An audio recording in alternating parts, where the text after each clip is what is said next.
আসসালামু আলাইকুম। আমন্ত্রণ চ্যানেল সংবাদের সঙ্গে আছি হৃদয় হোসেন। বিস্তারিত সংবাদের শুরুতেই জানিয়ে দিচ্ছি ফ্রেশ আটা ময়দা সুজি সংবাদ শিরোনামগুলো। লন্ডনে চিকিৎসা শেষে 4 মাস পর দেশের মাটিতে বিএনপি চেয়ারপারসন ও সাবেক প্রধানমন্ত্রী বেগম খালেদা জিয়া পথে পথে লাখো নেতাকর্মী সমর্থকের অভ্যর্থনা। ক্ষমতার ভারসাম্য জবাবদিহিতা বিকেন্দ্রীকরণকে প্রাধান্য দিয়ে এনসিপির মৌলিক সংস্কার প্রস্তাব পর্যালোচনায় জাতীয় ঐকমত্য কমিশন।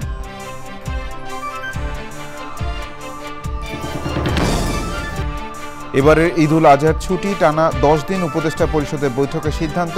সাইবার সুরক্ষা আইন সংশোধন করে 9টি ধারা বাতিল। সীমান্ত সুরক্ষায় আরাকান আর্মির সঙ্গে যোগাযোগ রাখবে বাংলাদেশ, বললেন নিরাপত্তা উপদেষ্টা। ভারত পাকিস্তান পরিস্থিতি জানাতেই পররাষ্ট্র উপদেষ্টাকে পাক পররাষ্ট্রমন্ত্রীর ফোন। এবং জামায়াত নেতা এটিএম আজহারুল ইসলামের আপিল শুনানি শুরু। রাজনৈতিকভাবে ঘায়েল করতেই জামায়াত নেতাদের সাজা হয়েছে দাবি।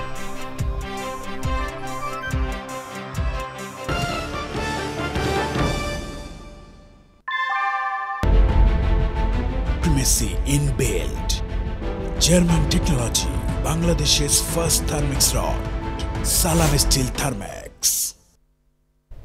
সংবাদ শিরোনামগুলো জানাচ্ছিলাম। এখনকার সংবাদ আয়োজন একই সঙ্গে চ্যানেল আই ইউটিউব চ্যানেল এবং চ্যানেল আয়ের ওটিটি প্ল্যাটফর্ম আই স্ক্রিনে লাইভ স্ট্রিম হচ্ছে। লন্ডনে চিকিৎসা শেষে প্রায় 4 মাস পর দেশে ফিরেছেন সাবেক প্রধানমন্ত্রী ও বিএনপি চেয়ারপারসন বেগম খালেদা জিয়া। কাতারের রয়্যাল এয়ার অ্যাম্বুলেন্সে করে সকাল 10:42 হযরত শাহজালাল আন্তর্জাতিক বিমানবন্দরে অবতরণ করেন তিনি। এ সময় তার সঙ্গে ছিলেন 2 পুত্রবধূ ডাক্তার জুবাইদা রহমান ও সৈয়দা শর্মিলা রহমান। বিমানবন্দরে ও মূল রাস্তার পাশে নেতাকর্মী ও সমর্থকরা তাদের প্রিয় নেত্রীকে স্বাগত জানান। রাহুল রয়ের রিপোর্ট।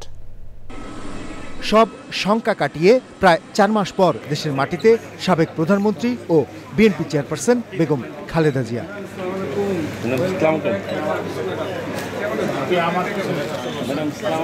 লন্ডন থেকে কাতার হয়ে বেলা 10:42 হযরত শাহজালাল আন্তর্জাতিক বিমানবন্দরে অবতরণ করে তাকে বহনকারী কাতার রয়্যাল এয়ার অ্যাম্বুলেন্স। বেগম জিয়ার সঙ্গে ছিলেন তার 2 পুত্রবধূ। বড় ছেলে বিএনপির ভারপ্রাপ্ত চেয়ারম্যান তারেক রহমানের সহধর্মিণী ডাক্তার জুবাইদা রহমান ও ছোট ছেলে মরহুম আরাফাত রহমান কোকোর সহধর্মিণী সৈয়দা শর্মিলা রহমান। তারেক সহধর্মিণী ডাক্তার জুবাইদা রহমান দেশে ফিরলেন 17 বছর পর। বেগম জিয়ার চিকিৎসক ও লন্ডনে বসবাসরত বিএনপির নেতারাও তার সঙ্গে ছিলেন। বিএনপি মহাসচিব সহ দলের সিনিয়র নেতারা দলের চেয়ারপারসনকে বরণ করতে সকাল সকালই হাজির হন বিমানবন্দরে। আমরা মনে করি যে বেগম খালেদা জিয়ার এই উপস্থিতি, তার দেশে ফিরে আসা, এটা আমাদের গণতন্ত্রের উত্তরণের পথকে আরও সহজ করবে, দেশকে একটা সঠিক বৈষম্যহীন একটা পরিস্থিতির দিকে নিয়ে যেতে সহযোগিতা করবে। হযরত শাহজালাল আন্তর্জাতিক বিমানবন্দরের 8 নম্বর গেটের বাইরে আইনশৃঙ্খলা বাহিনীর ব্যাপক উপস্থিতি ছিল। বেলা 11:19 দিকে বিমানবন্দর থেকে বের হওয়ার সঙ্গে সঙ্গেই নেতাকর্মীরা মূল রাস্তায় সাবেক প্রধানমন্ত্রী বেগম খালেদা জিয়ার গাড়ির আশপাশে অবস্থান নেন। গাড়িবহরের সঙ্গে হেঁটেই রওনা হন তারা। বেগম জিয়াকে অভ্যর্থনা জানাতে বিমানবন্দর থেকে গুলশানের ফিরোজা বাসভবন পর্যন্ত ছিল নেতাকর্মীদের ঢল। সোমবার বাংলাদেশ সময় রাত 9:35 লন্ডনের হিথ্রো বিমানবন্দর থেকে বাংলাদেশের উদ্দেশ্যে রওনা হন বেগম জিয়া। ছেলে তারেক রহমান ও নাতনি জাইমা রহমান বিমানবন্দরে এসে বেগম খালেদা জিয়াকে বিদায় জানান।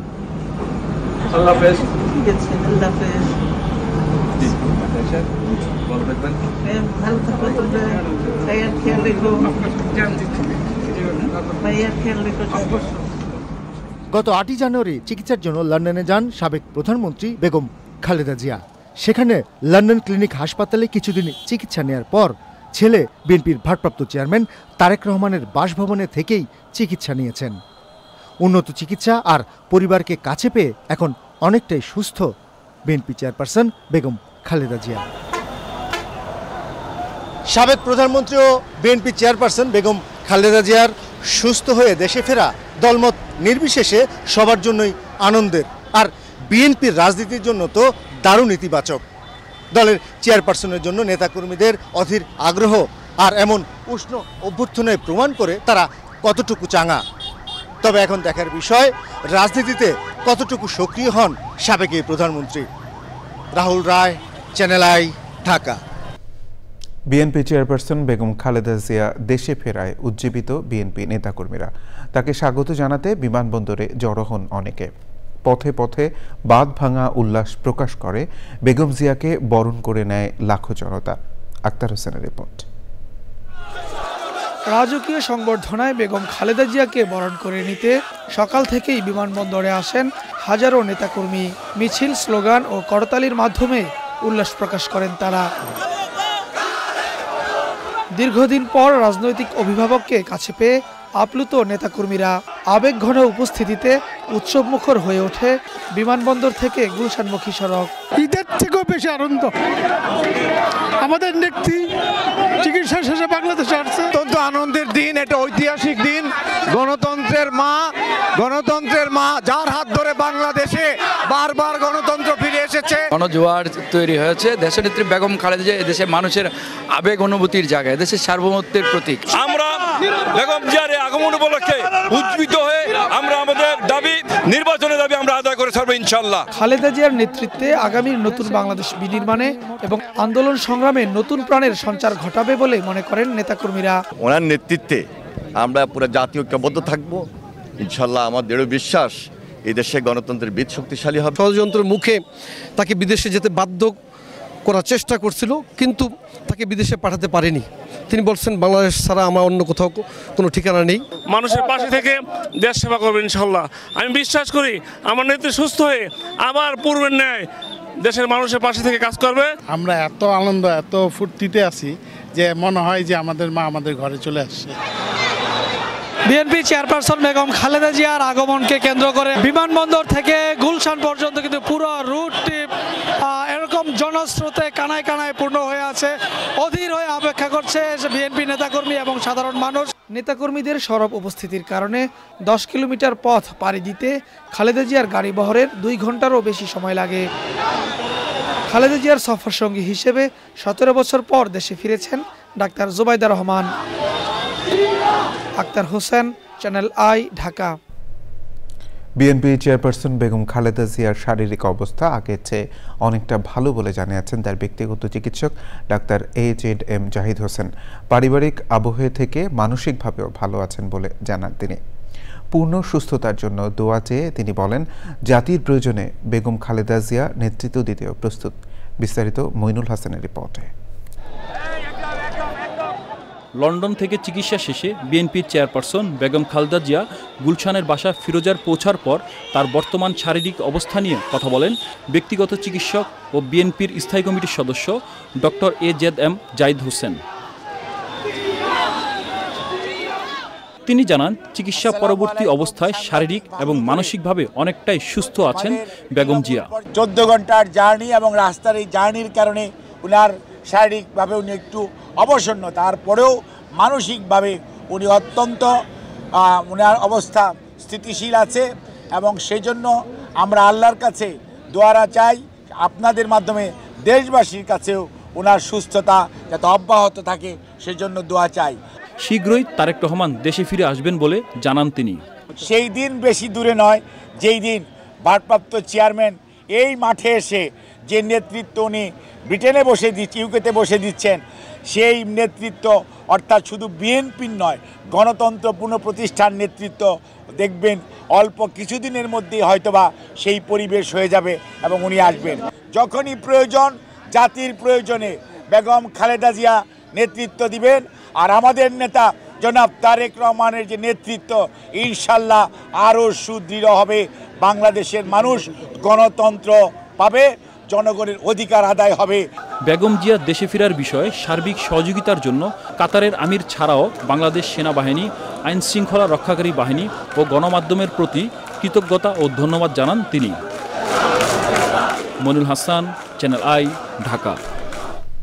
ক্ষমতার ভারসাম্য, জবাবদিহিতা ও বিকেন্দ্রীকরণ এই তিনটি মূল বিষয়ের উপর ভিত্তি করে মৌলিক সাংবিধানিক সংস্কারের নতুন রূপরেখা দিয়েছে জাতীয় নাগরিক পার্টি এনসিপি। জাতীয় ঐকমত্য কমিশনের সঙ্গে দ্বিতীয় দফা বৈঠকে এই রূপরেখা তুলে ধরে দলটি। জান্নাতুল বাকি কেকার রিপোর্ট।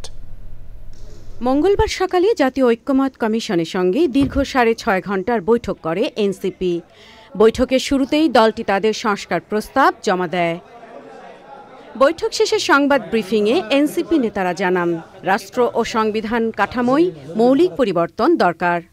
ক্ষমতার ভারসাম্য এবং বিকেন্দ্রীকরণটা নিশ্চিত করা গুরুত্বপূর্ণ, এটা আমরা আমাদের জায়গা থেকে জোর দিয়েছি, যাতে একজন ব্যক্তি, একটি দল বা একটি প্রতিষ্ঠান পুরো শাসন ব্যবস্থার উপরে একচেটিয়া নিয়ন্ত্রণ আর আরোপ না করতে পারে। দলের পক্ষ থেকে বলা হয়, রাষ্ট্রীয় ক্ষমতার শান্তিপূর্ণ হস্তান্তর, নির্বাহী বিভাগের জবাবদিহিতা নিশ্চিত করা ও সাংবিধানিক কাঠামোর সংস্কারে এই প্রস্তাব জরুরি। তত্ত্বাবধায়ক সরকার বা নির্বাচনকালীন অন্তর্বর্তীকালীন সরকার হিসেবে সেটাকে নামকরণ করা হয়, যাতে করে সেই সরকারগুলো দীর্ঘ সময়ব্যাপী ক্ষমতায় থাকবার যে মানুষ সেটা কমে আসে। ঐক্যমত কমিশনের সহসভাপতি বৈঠকের সূচনা বক্তব্যে বলেন, জাতীয় সনদ প্রণয়ন তাদের অন্যতম লক্ষ্য। জাতীয় নাগরিক পার্টির পক্ষ থেকে যে সমস্ত মৌলিক সংস্কারের রূপরেখা দিয়েছেন, সেটা জাতীয় ঐক্যমত কমিশনের পক্ষ থেকে আমরা গ্রহণ করলাম। এটি পর্যালোচনা করার মধ্য দিয়ে দ্বিতীয় পর্যায়ের আলোচনায় এর একটি প্রতিফলন থাকবে বলে আমরা মনে করি, আমরা আশা করি। নতুন প্রস্তাবে 2 কক্ষ বিশিষ্ট সংসদের পাশাপাশি সংসদের নিম্নকক্ষে নারীদের সরাসরি নির্বাচন এবং উচ্চকক্ষে নারীদের জন্য 25% সংরক্ষণের কথা বলা হয়েছে। এছাড়া স্থানীয় সরকার নির্বাচনে দলীয় প্রতীকের ব্যবহার বন্ধ করার সুপারিশ করেছে NCP. Jannatul বাকিয়া Keka, channel I, Dhaka. এবছর ঈদুল আজহার সরকারি ছুটি থাকছে টানা 10 দিন। তবে ছুটি শুরুর আগের 2 শনিবার কর্মকর্তা কর্মচারীদের অফিস করতে হবে। উপদেষ্টা পরিষদের বৈঠকে এই সিদ্ধান্ত হয়েছে। বৈঠকে সাইবার সুরক্ষা আইন সংশোধন করা হয়েছে, বাতিল করা হয়েছে আইনের 9টি ধারা। এছাড়া আঁশ তুলাকে কৃষি পণ্য হিসেবে ঘোষণার সিদ্ধান্ত হয়েছে বৈঠকে। মোস্তফা মল্লিকার রিপোর্ট। প্রধান উপদেষ্টার কার্যালয়ে উপদেষ্টা পরিষদের বৈঠক। প্রধান উপদেষ্টার সভাপতিত্বে অনুষ্ঠিত বৈঠকে নতুন সাইবার সুরক্ষা অধ্যাদেশের খসড়া উপস্থাপন করা হয়। সভায় জানানো হয়, কিছু সংশোধন শেষে চলতি সপ্তাহেই গেজেট আকারে এটি প্রকাশ হতে পারে। নগরীর ফরেন সার্ভিস একাডেমিতে আয়োজিত সংবাদ সম্মেলনে উপদেষ্টা পরিষদের বৈঠকের সিদ্ধান্তগুলো নিয়ে কথা বলেন আইন উপদেষ্টা আসিফ নজরুল। এই প্রস্তাবিত যে অধ্যাদেশ আছে, এখানে প্রথমবারের মতো ইন্টারনেটকে নাগরিক অধিকার হিসাবে স্বীকৃতি দেওয়া হয়েছে। দেশে প্রথমবারের মতো অনলাইন জুয়া নিষিদ্ধ করা হয়েছে। প্রথমবারের মতো সাইবার স্পেসে নারী শিশু নির্যাতন এবং যৌন হয়রানিকে শাস্তিযোগ্য অপরাধ হিসেবে স্বীকৃতি দেওয়া হয়েছে। এবং এই আগের যে আইনটা ছিল ডিজিটাল সিকিউরিটি অ্যাক্ট, সেখানকার 9টা ধারা বাতিল করা হয়েছে। এবং এই 9টা ধারায় ছিল কুখ্যাত ধারা। এই ধারাগুলোতে 95% মামলা দায়ের হয়েছিল। এই মামলাগুলো এখন স্বয়ংক্রিয়ভাবে বাতিল হয়ে যাবে। সাইবার সুরক্ষা আইনের বিলুপ্ত করা বিধানগুলোর মধ্যে আছে মুক্তিযুদ্ধ, মুক্তিযুদ্ধের চেতনা, জাতির পিতা বঙ্গবন্ধু শেখ মুজিবুর রহমান, জাতীয়, শহীদ বা জাতীয় পতাকা সম্পর্কিত বিদ্বেষ, বিভ্রান্তি ও কুৎসামূলক প্রচারণায় দণ্ড দেয়ার বিধান। সংবাদ সম্মেলনে জানানো হয়, এবার ঈদুল আজহার ছুটি 5ই জুন থেকে শুরু হয়ে শেষ হবে 14ই জুন। 10ই জুন পর্যন্ত ছিল ঈদুল আজহার ছুটি, কিন্তু দেখা যাচ্ছে যে ওয়েডনেসডে এন্ড থার্সডে, যেটা জুন 11 এবং 12, অনেক ক্ষেত্রেই সেইটাকে ছুটি ঘোষণা করে 17ই মে এবং 24শে মে এই 2টা দিন, 2টা স্যাটারডে সরকারি কর্মচারীরা বা যেগুলো আধা সরকারি বা অটোনোমাস এখানে যারা কর্মচারী আছেন তারা এই 2 দিন কাজ করবে। সংবাদ সম্মেলনে জাতীয় যুব উন্নয়ন নীতিমালা নিয়ে কথা বলেন যুব ও ক্রীড়া উপদেষ্টা। এখনো যুব ক্রীড়া মন্ত্রণালয়ের উদ্যোক্তা বলতে সেই সেলাই মেশিন, তারপর পাটের বস্ত্র বানানো, সেটাকেই উদ্যোক্তা হিসেবে আসলে নেওয়া হয়। অথবা আমাদের উদ্যোক্তা মেলাগুলো যদি আপনারা দেখে থাকেন, সেই আগের এই জায়গা থেকে আমরা এই উদ্যোক্তা নীতিমালা 2025 করা হয়েছে, যাতে করে এই এন্টারপ্রেনারদেরকে আমরা সহযোগিতা করতে পারি, সেরকম একটা কাঠামো প্রস্তুত করার জন্য এই উদ্যোক্তা নীতিমালা করা হয়েছে। সংবাদ সম্মেলনে জানানো হয়, ব্রিটিশ সরকারের সময় প্রণীত দেওয়ানি কার্যবিধিতে কিছু সংশোধন আনার জন্য চূড়ান্ত অনুমোদন দেয়া হয়েছে। মামলার বিচার প্রক্রিয়া যাতে দ্রুত হয়, সেজন্য হোয়াটসঅ্যাপ, ইমেইল ও মেসেঞ্জারের মাধ্যমে সমন জারির বিধান রাখা হয়েছে। Mostafa Mallik, Channel I, Dhaka. সমাজে অর্থবহ পরিবর্তন এবং স্বপ্ন বাস্তবায়নে তরুণদের রাজনৈতিক কর্মকাণ্ডে আরও সক্রিয় অংশগ্রহণের আহ্বান জানিয়েছেন অন্তর্বর্তী সরকারের প্রধান উপদেষ্টা অধ্যাপক ডক্টর মোহাম্মদ ইউনূস। তিনি বলেছেন, তরুণদের রাজনীতিতে অংশগ্রহণে উৎসাহিত করা হচ্ছে, না হলে তারা নীতি নির্ধারণে সক্রিয় ভূমিকা রাখতে পারবে না। রাষ্ট্রীয় অতিথি ভবন যমুনায় নরওয়ের বিভিন্ন রাজনৈতিক দলের তরুণ নেতাকর্মীদের একটি প্রতিনিধি দল সাক্ষাৎ করতে এলে এসব কথা বলেন প্রধান উপদেষ্টা। নরওয়েজিয়ান প্রতিনিধি দলে ছিলেন সোশ্যালিস্ট ইয়থ লীগের উপনেতা নাজমা আহমেদ, EAUF এর আন্তর্জাতিক নেতা ও কেন্দ্রীয় বোর্ড সদস্য ফাউজি ওয়ারসামে ও অন্যরা।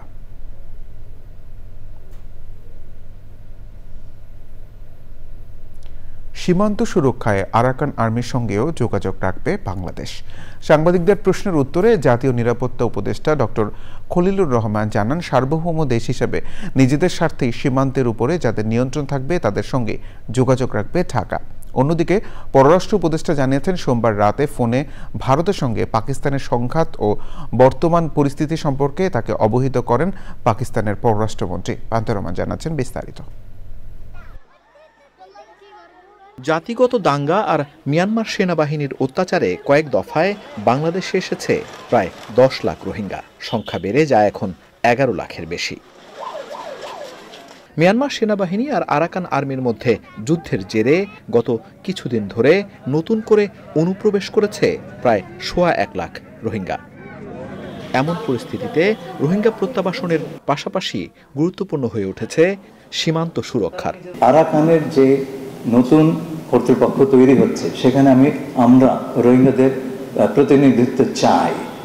আমরা চাই যে সেখানে যারা আছেন রোহিঙ্গারা, তাদের উপর যেন কোনো অত্যাচার না হয়, তাদের বিরুদ্ধে যেন বৈষম্যমূলক আচরণ করা না হয়, তারা যেন আবার দলে দলে বাংলাদেশ না আসেন। এই কথাগুলো মানতে হবে। আমরা দেখব সকল পক্ষ রাজি কিনা। রাজি হলেই যে আমরা মানবিক সাহায্য দেওয়ার কোনো কথা নাই, কারণ আমাদের অন্যান্য বিষয় আছে। আরাকান তো বটেই, বিশ্বের কোথাও জাতিগত নিধনের চেষ্টা হলে তা সমর্থন দেবে না বাংলাদেশ। আমরা সার্বভৌম রাষ্ট্র, যার সাথে ইচ্ছা তার সাথে আমরা কথা বলবো। কে কি বললো যায় আসে না। আর একটা জিনিস বিবেচনায় রাখতে হবে, আমাদের বর্ডারের উপরে তো এখন কন্ট্রোলটা হচ্ছে আরাকান আর্মি। এটা তো আমাদের বর্ডার এবং এটা আমাদের সার্বভৌম border.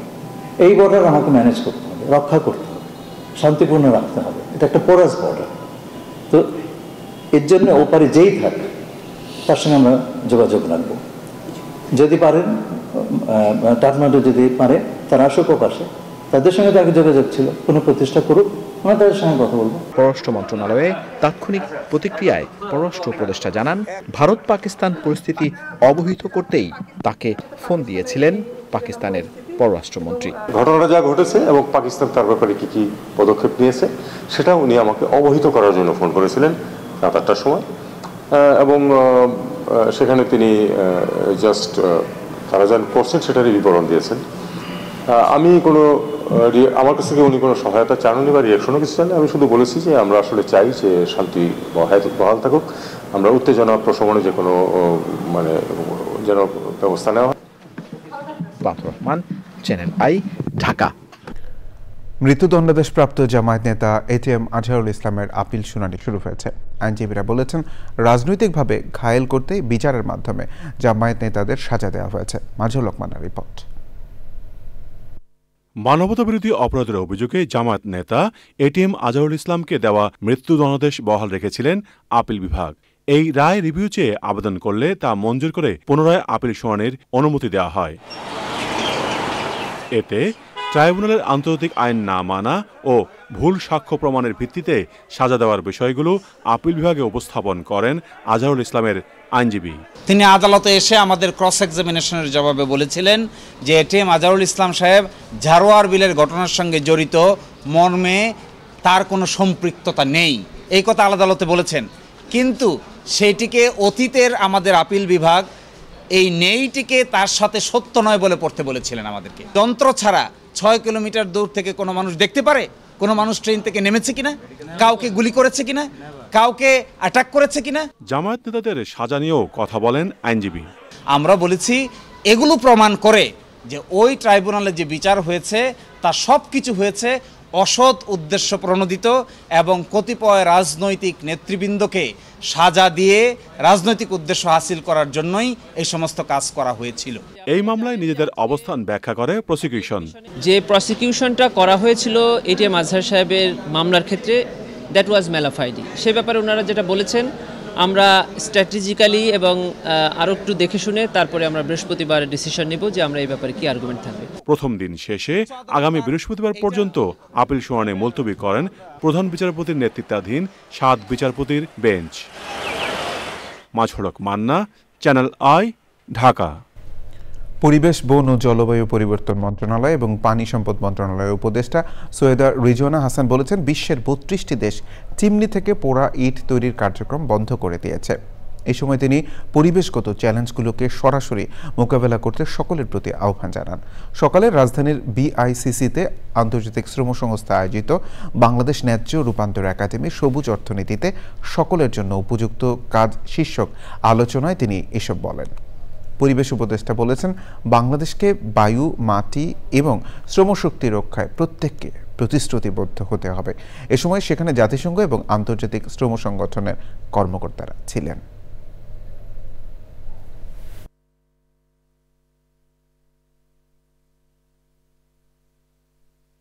Crippling the future of our children, because the topsoil, once you take it away from the agricultural land, it will not be replenished in next 100 years. So just giving you a technology does not make this sector green or sustainable. And then we heard, okay, then the chimney was 6 feet high. Let us take it up to 60 feet. Let us take it up to 120 feet. So all these piecemeal efforts were coming, but we did not sit together to say that, look, this is a practice that has stopped in many parts of the world. Very few countries of the world produce burnt bricks. They have switched to alternatives.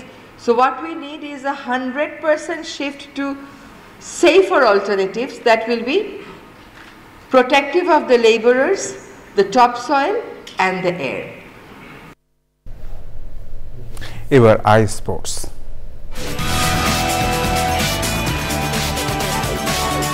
আমাদের সঙ্গে যুক্ত হয়েছিলেন I স্পোর্টসে। এবার অন্যান্য প্রসঙ্গ। যুক্তরাজ্যে নিযুক্ত বাংলাদেশের হাই কমিশনার আবিদা ইসলাম বাকিংহাম প্যালেসে রাজা তৃতীয় চার্লসের কাছে পরিচয়পত্র পেশ করেছেন। এ সময় হাই কমিশনারের সাথে উপ হাই কমিশনার হযরত আলী খান সহ অন্যান্য কর্মকর্তারা ছিলেন। আনুষ্ঠানিক শোভাযাত্রা সেন্ট জেমসেস কোর্ট থেকে শুরু হয়। পরে কর্মকর্তারা হাই কমিশনারকে একটি ঘোড়ার গাড়িতে করে প্রাসাদ পর্যন্ত নিয়ে যান। অন্তর্বর্তী সরকারের প্রধান উপদেষ্টা অধ্যাপক ডক্টর মোহাম্মদ ইউনূসের পক্ষ থেকে হাই কমিশনার রাজা চার্লসকে বাংলাদেশ সফরের আমন্ত্রণ জানান।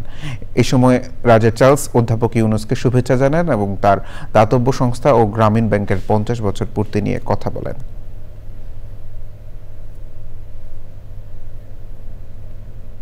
জাতীয় নাগরিক পার্টি এনসিপির সদস্য সচিব আক্তার হোসেন বলেছেন, স্বাধীন তদন্ত কমিটি গঠন করে শাপলা চত্বরের গণহত্যায় দায়ীদের বিরুদ্ধে ব্যবস্থা নিতে হবে।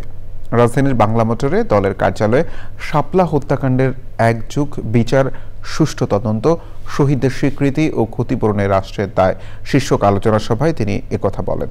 শাপলায় যারা মারা গেছেন তাদের শহীদদের স্বীকৃতি ও পরিবারের সদস্যদের ক্ষতিপূরণ দেওয়ার ব্যবস্থা করার আহ্বান জানান তিনি বলেন, মানুষ হত্যার চেয়ে সেই সময়ে গাছ কাটাকে বেশি গুরুত্ব দেওয়া হয়েছে। একযুগ পরে এসেও এই হত্যাকাণ্ডের বিচার না হওয়া দুঃখজনক বলে মন্তব্য করেন এনসিপির সদস্য সচিব। অভ্যুত্থানের এতগুলো মাস পার হয়ে যাওয়ার পরেও শাপলা হত্যাকাণ্ডের ঘটনাকে সামনে নিয়ে কোনো বিচার প্রক্রিয়া এবং স্বাধীন কোনো তদন্ত কমিশন গঠন করা হয়নি। শাপলা হত্যাকাণ্ডের সঙ্গে জড়িত আওয়ামী লীগ, তাদের দোসর এবং আইন শৃঙ্খলা রক্ষাকারী বাহিনীর যারা আছেন তাদের প্রত্যেককে একটি স্বাধীন তদন্ত কমিশন গঠন করে তদন্ত করে সঠিকভাবে বিচারের মুখোমুখি করা হোক। সংবাদের এই পর্যায়ে বিরতি নিচ্ছি, আর বিরতির পর বিরতির পর আবার আমন্ত্রণ চ্যানেল সংবাদে। শ্রমিকদের প্রতি সহিংসতা ও হয়রানি রোধে আইএলও কনভেনশন অনুমোদনের জন্য সরকারের প্রতি আহ্বান জানানো হয়েছে ঢাকায় আয়োজিত এক সংলাপ থেকে। Trade union international labour union আয়োজিত সংলাপে সরকারের কর্মকর্তা, শ্রমিক সংগঠনের নেতাসহ বিভিন্ন প্রতিষ্ঠানের প্রতিনিধিরা অংশ নেন। অনুষ্ঠানে মহিলা ও শিশু বিষয়ক উপদেষ্টা শারমিন এস মুর্শিদ আইএলও কনভেনশন অনুমোদনের বিষয়টি জটিল নয় বলে মন্তব্য করেন।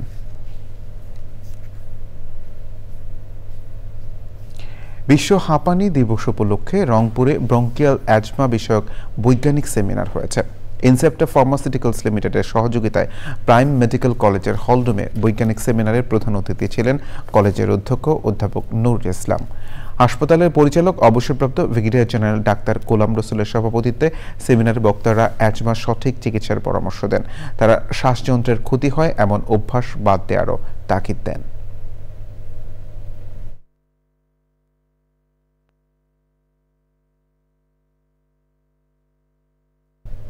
নিটলের আন্তর্জাতিক সংবাদ।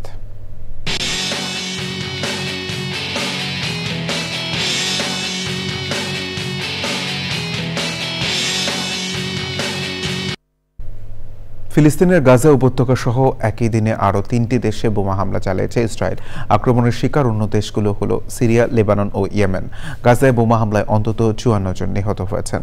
ইয়েমেনের হুদেইদায় অন্তত 30টি যুদ্ধ বিমান হামলা চালিয়েছে ইসরায়েলি বাহিনী। এর আগে গাজায় হামাসের বিরুদ্ধে সামরিক হামলা আরও বাড়ানোর পরিকল্পনা অনুমোদন করে ইসরায়েলের নিরাপত্তা বিষয়ক মন্ত্রিসভা। এ বিষয়ে ইসরায়েলের প্রধানমন্ত্রী বেনিয়ামিন নেতানিয়াহু গাজায় নতুন স্থল অভিযান চালানোর ঘোষণা দিয়ে বলেন, গাজা থেকে 20 লাখ মানুষকে সরানো হবে। হামাসের সিনিয়র নেতা বাসেম নাইম বলেন, যতক্ষণ গাজায় অবরোধ ও হামলা বন্ধ না হবে ততদিনে নতুন যুদ্ধবিরতি প্রস্তাব বিবেচনার মানে নেই। আইস্ক্রিন সাংস্কৃতিক সংবাদ।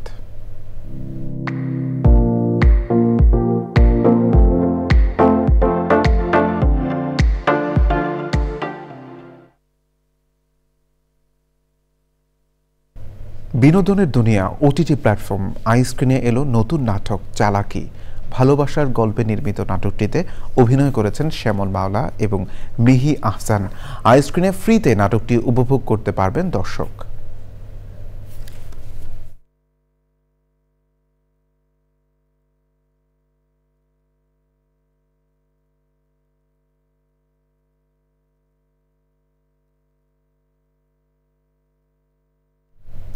রাজধানীর বাংলা মোটরের বিশ্ব সাহিত্য কেন্দ্র চিত্রশালায় মঙ্গলবার শুরু হয়েছে শিল্পী মুবাশশির আলম মজুমদারের মৃত্যু ও নৃত্য শিরোনামে একক চিত্রকর্ম প্রদর্শনী।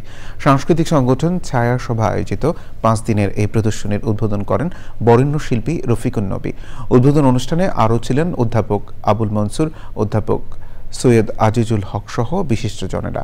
সবার জন্য প্রদর্শনীটি উন্মুক্ত থাকবে 10 মে পর্যন্ত। প্রতিদিন বিকেল 3টা থেকে রাত 8টা পর্যন্ত খোলা থাকবে প্রদর্শনী।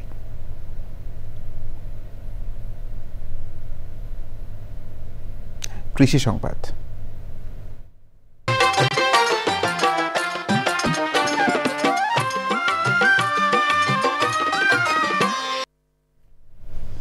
সাতক্ষীরায় শুরু হয়েছে আমের মৌসুম। সদর উপজেলার ফিংড়ি এলাকার বেলাল হোসেনের গাছ থেকে আম পেড়ে জেলায় আম সংগ্রহের আনুষ্ঠানিক উদ্বোধন করেছেন জেলা প্রশাসক মুস্তাক আহমেদ।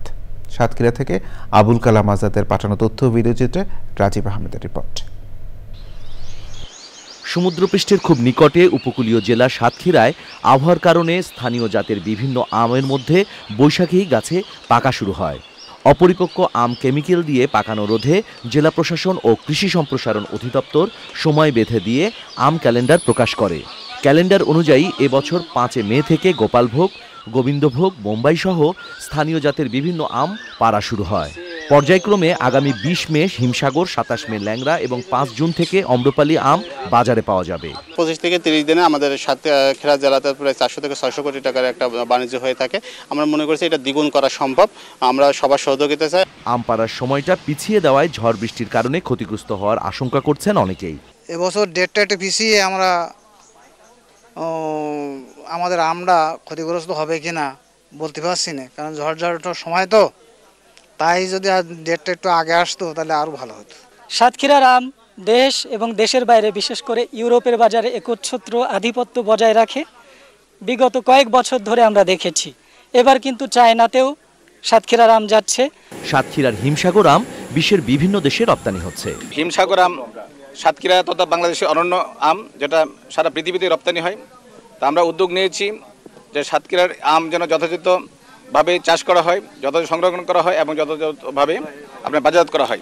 এবছর জেলায় ৭০,০০০ মেট্রিক টন আম উৎপাদনের লক্ষ্যমাত্রা নির্ধারণ করা হয়েছে। এটি ১ লাখ মেট্রিক টনও ছাড়িয়ে যেতে পারে বলে বলছেন সংশ্লিষ্টরা।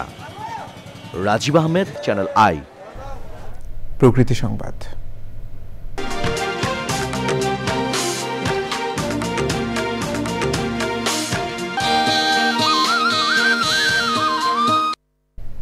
সুপেয় পানির তীব্র সংকটে নেত্রকোনার সীমান্তবর্তী এলাকার আদিবাসী জনগোষ্ঠী সহ বিভিন্ন সম্প্রদায়ের মানুষ।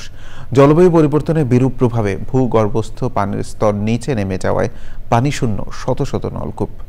বাধ্য হয়ে খাওয়া ও রান্না সহ বিভিন্ন কাজে অপরিশোধিত পানি ব্যবহার করছেন স্থানীয়রা। এতে বাড়ছে জনস্বাস্থ্য ঝুঁকি। সংকট নিরসনে ব্যবস্থা নেওয়ার তাগিদ দিয়েছেন ভুক্তভোগীরা। নেত্রকোনার প্রতিনিধি জাহিদ হাসানের তথ্য ভিডিওচিত্রে আফরোজা হাসির রিপোর্ট। কলমাকান্দা ও দুর্গাপুর উপজেলার টিলা ও পাহাড়ি এলাকায় আদিবাসী সহ বিভিন্ন সম্প্রদায়ের প্রায় লাখো মানুষের বসবাস। পাহাড়ি আঁকা বাঁকা পথ আর সবুজ শ্যামল প্রকৃতি যতটা আকর্ষণীয়, এখানকার জীবন জীবিকা ততটাই রুক্ষ ও কঠিন।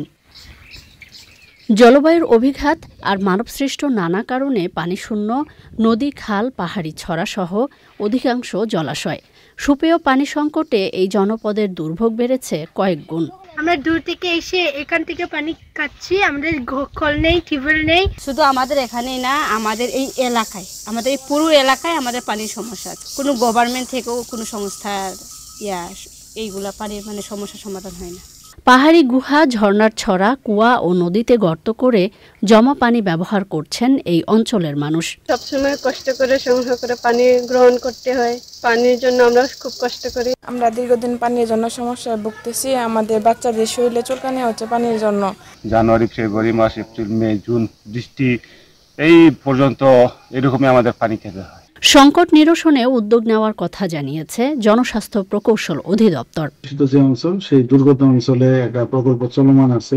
সেই প্রকল্পের আওতায় নলকূপ স্থাপনের কাজ চলমান আছে। নলকূপ স্থাপনগুলি সম্পন্ন হলেই এই বন্যায় ক্ষতিগ্রস্ত এবং পাহাড়ি অঞ্চলের ক্ষুদ্র নৃগোষ্ঠীদের সুপেয় পানি সরবরাহ নিশ্চিত হবে বলে সুপেয় পানি সংকট নিরসনের পাশাপাশি জীবনমান উন্নয়নে দ্রুত ব্যবস্থা নেবে সরকার। সীমান্তবর্তী পাহাড়ি এলাকার মানুষের এমনই প্রত্যাশা।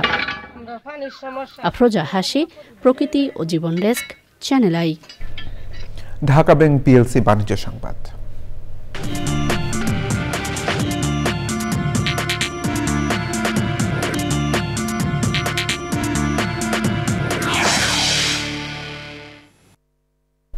দেশের বাজারে আবারও বেড়েছে স্বর্ণের দাম। এবার সবচেয়ে ভালো মানের বা 22 ক্যারেটের প্রতি ভরি স্বর্ণের দাম বাড়ানো হয়েছে ২,৩০৯ টাকা। এ নিয়ে স্বর্ণের নতুন দাম নির্ধারণ করা হয়েছে ১,৭১,২৮৬ টাকা। এছাড়া ২১ ক্যারেটের প্রতি ভরি স্বর্ণের দাম নির্ধারণ করা হয়েছে ১,৬৩,৪৯৪ টাকা। সোমবার এক বিজ্ঞপ্তিতে তথ্য জানিয়েছে বাংলাদেশ জুয়েলার্স অ্যাসোসিয়েশন বাজুস। আজ থেকে নতুন এই দাম কার্যকর করা হয়েছে। সংবাদে আবারও বিরতি নিচ্ছি, আর বিরতির পর জানিয়ে ফিরছি। ভূমিকম্প ও অগ্নি দুর্যোগ মোকাবেলায় পরিবেশ বান্ধব দুর্যোগ সহনশীল ভবন নির্মাণে রাজুকের আহ্বান, নকশা বহির্ভূত নির্মাণে ছাড় না দেওয়ার ঘোষণা।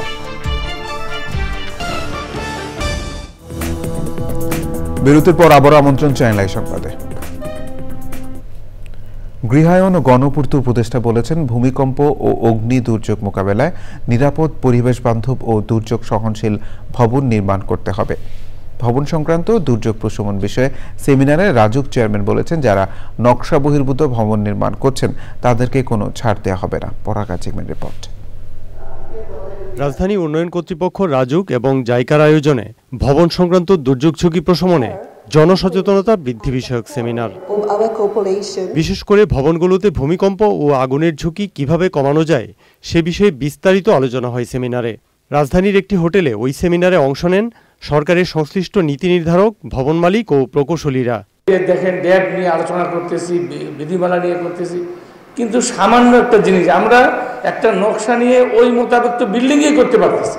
আর আনপ্ল্যান্ড এরিয়া বা যেটা একটু অপরিকল্পিত জায়গা ঢাকা শহরে সেগুলোতে আমরা কিছু সিদ্ধান্ত নিচ্ছি, কিন্তু তারা হয়তো ফার পাবে, কিন্তু ফার পাওয়ার জন্য যে তাদেরকে 20 থেকে 30 ফিট রাস্তা ছাড়তে হবে এটা তাদের মাথায় নেই। কারণটা হলো প্র্যাকটিসটা কি, যে আমি কাগজে কলমে দেখাবো 30 ফিট, আমার জায়গা তো 10 ফিট রাস্তা, কিন্তু এটা ভাই আমি যদি রাজুকের চেয়ারম্যান থাকি ইনশাল্লাহ এটা হতে দিব না, এটা হবে না, প্ল্যান মোতাবেকই কাজ করতে হবে।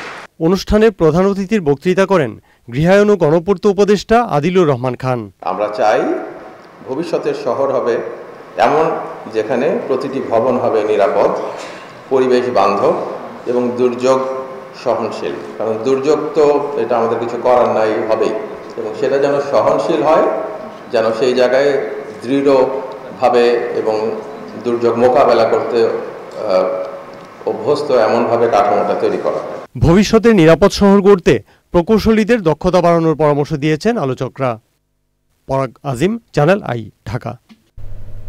আন্তর্জাতিক ডিজাইন বিল্ডস ফ্লাই 2025 প্রতিযোগিতায় অসামান্য সাফল্য অর্জনে এভিয়েশন অ্যান্ড অ্যারোস্পেস ইউনিভার্সিটি বাংলাদেশের ইউএভি টিমকে সংবর্ধনা দেওয়া হয়েছে।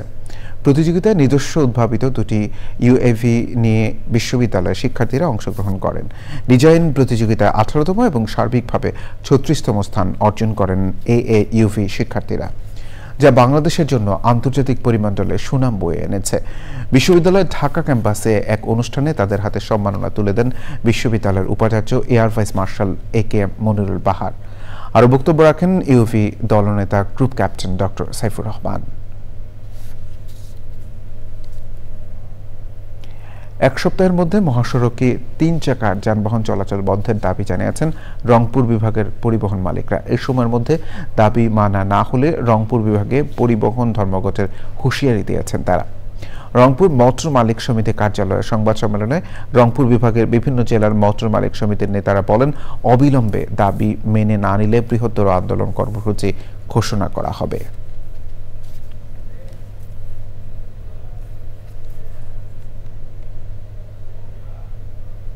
সংবাদে আবারও বিরতি নিচ্ছে, আর বিরতির পর আবার আমন্ত্রণ চ্যানেল আই সংবাদে। খেলার খবর সংবাদ শেষ করব সবশেষে ফ্রেশ আটা, ময়দা, সুজি। সংবাদ শিরোনামগুলো জানিয়ে দিচ্ছি আরও একবার। লন্ডনে চিকিৎসা শেষে 4 মাস পর দেশের মাটিতে বিএনপি চেয়ারপারসন ও সাবেক প্রধানমন্ত্রী বেগম খালেদা জিয়া। পথে পথে লাখো নেতাকর্মী সমর্থকের অভ্যর্থনা। ক্ষমতার ভারসাম্য, জবাবদিহিতা, বিকেন্দ্রীকরণকে প্রাধান্য দিয়ে এনসিপির মৌলিক সংস্কার প্রস্তাব পর্যালোচনায় জাতীয় ঐকমত্য কমিশন।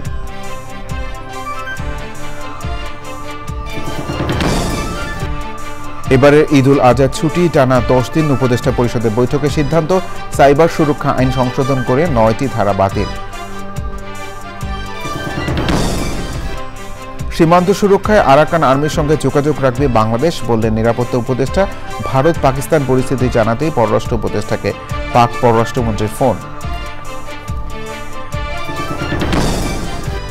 এবং জামায়াত নেতা এটিএম আজহারুল ইসলামের আপিল শুনানি শুরু। রাজনৈতিকভাবে ঘায়েল করতেই জামায়াত নেতাদের সাজা হয়েছে দাবি।